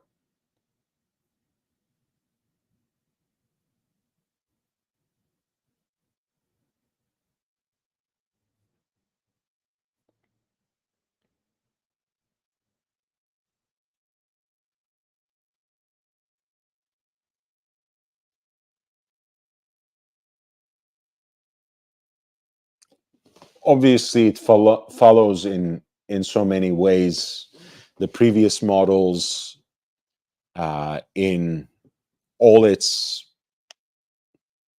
features. 40 millimeters in diameter, 6.4 millimeters in thickness, which puts it alongside the stainless steel and the version in 18 karat pink gold. The titanium, as you guys know, is thinner at 5.15, but it's also less water resistant, has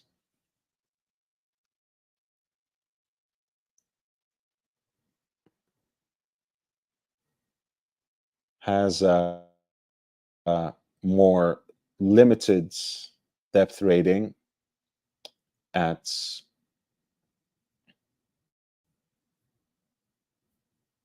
30 meters, whereas this version in 18 carats yellow gold has 100-meter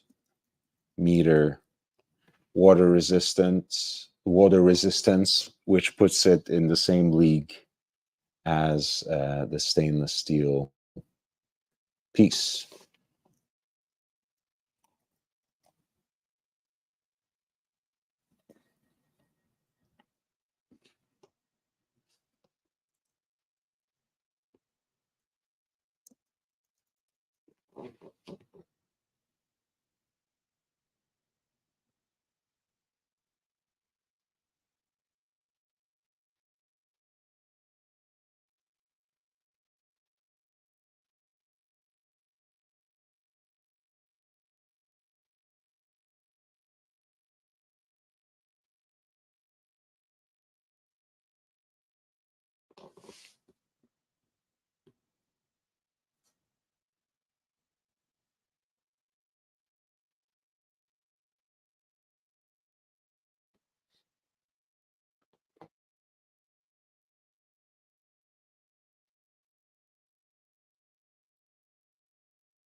Yeah, for what it's worth, I really like the combination of this blue sunray finished dial with the yellow gold.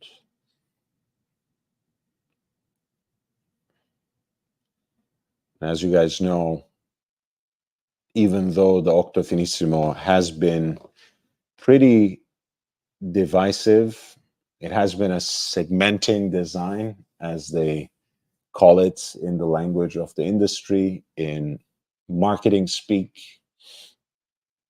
It is one of my favorite integrated bracelet watches. I really think that uh, Fabrizio Bonamassa Stigliani has done a great job in translating the Octo into a more multi-layered, almost sculptural design. I think it's is both quite original, both unique, and quite loyal as well to Gerard Janta's, or authentic design principles, which involve the interplay as well as tension between different geometric shapes, especially the octagon and the circle, which is for you to see here in this design. I love how that multifaceted, uh, almost sculptural piece so smoothly integrates onto the bracelet as well. I love how the folding clasp part is completely sunken into the bracelets, um, which actually allows the watch to wear even closer to the wrist and makes it even more true to the name and experience of being finissimo, being ultra thin, being extra flat. And of course, the purists would go for uh, the titanium, but especially with, um, especially thanks to the increased water resistance in some of the other, perhaps more common materials like stainless steel. I think the line has benefited a lot from that sort of diversity. Um, in the same vein, I think the precious metal versions are a welcome addition as well, because they show uh, not only a level of luxury, but a completely different experience of this extra thin watch, because they feel a lot more substantive on the wrist. On the one hand, the experience of the Bulgari Octo Finissimo is uh, in that contrast, almost cognitive dissonance between it being very light, almost non-present to the wearer, because it is something that's very thin and that doesn't weigh much, especially in the original titanium. Uh, but it is a watch that looks quite large on the wrist, right? That is for that reason also uh, not negligible at all to other people, right? It's almost absent, almost non-existent on the wrist for the wearer, which makes it very comfortable uh, and very unique in terms of the wearing experience. But for all that, it is perhaps one of the most interesting and eye-catching designs in this segment, even though, admittedly, it's nowhere near universally liked.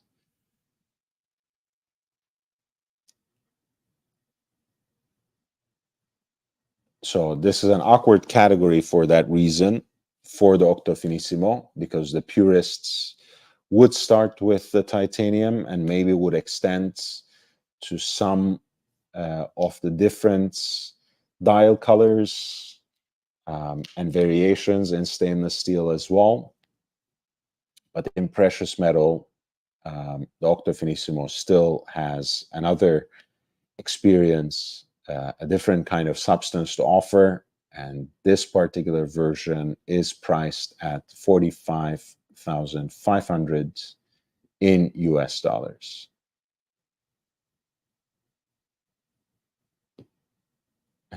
JB says, I tried to get some AD sympathy. Sell me a Rolex. The Octo is fine. You mean you tried to push yourself ahead in the Rolex waiting list by buying an Octo? I don't know. I know you actually like the Octo, JB. So I would say go for it. But with the realization again that you are doing them a favor. Tell them that you would take a stainless steel or titanium Octo Finissimo um, off their hands if they give you a 10% discount. I think that would be fair. It wouldn't, it would be still a decent deal for you. It would not break their hearts to give you a little bit of a discount for the privilege of keeping you as a customer.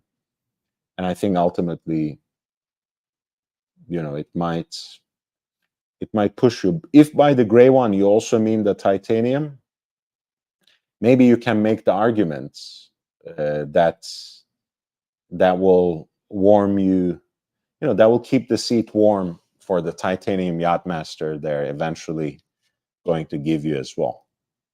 Well, actually, you should say that they're soon going to allocate for you. That's how to play it, I think. All right, we are right past midnight now. I have a long day ahead, but this was a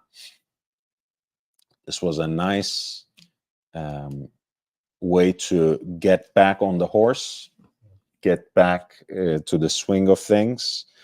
There's some other new releases that I want to discuss tomorrow, but tomorrow we'll mostly focus on covering the in Eichen Zurich horological January auction. And there is also, I believe, a Hong Kong based online only auction by Sotheby's called Fine Watches that is going to end on February 1st. So in about 2 days, it will be just one day to go when I get here and fire up the live stream. So we'll probably start with Sotheby's Hong Kong fine watches, and then go to Inaichen Zurich for horological January, and then perhaps make our way back to some of the new releases at LVMH Watch Week and beyond. Now I'm signing off, having taken off my watch, which is